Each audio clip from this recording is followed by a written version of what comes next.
Magandang araw po sa inyong lahat mga kakakwil.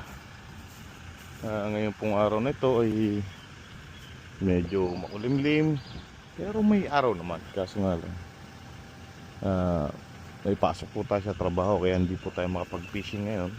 Oh no! At magandang pagkakataon na din po para ma-check po natin yung ating balangay. Ating bangka. Since na wala po tayong magawa,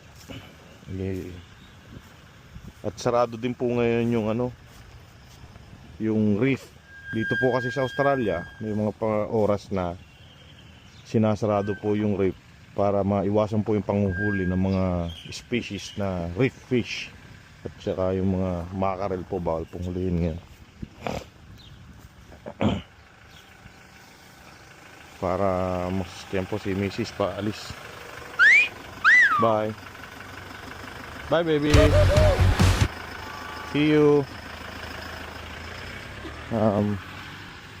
Kasi po pinapangalagaan po nila yung mga isda. Hindi po kagaya sa ibang lugar na huli na lang ng huli. Maliit man o malaki, hinuhuli. Dito po sinusukat. Lahat po tayo may tumutuntun po sa patakaran at regulasyon. Yan. Ito po yung ating sukatan. Pag nakahuli po tayo ng isda, susukatin po dito. Tapos meron po tayong batayan kung anong uri ng isda, kung anong sukat at gaano kadami yung pwede mong hulihin. Ito po. Ito po. Ito po ay sa Queensland Size and Bag Limit Regulation. Since na hindi po tayo makakalabas ngayon, maintenance muna po tayo ng ating balangay. Yung ating battery, nagcha-charge po tayo ng battery gamit po ang solar panel. Ginagamit po natin ng araw para makapag-charge po ng ating baterya. Kasi ginagamit po natin yung baterya dito sa ating electric angkla.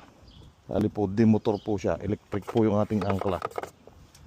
Hindi na po kagaya ng dati na nagbababa po ng angkor. Ang angkla po natin ay electric na din.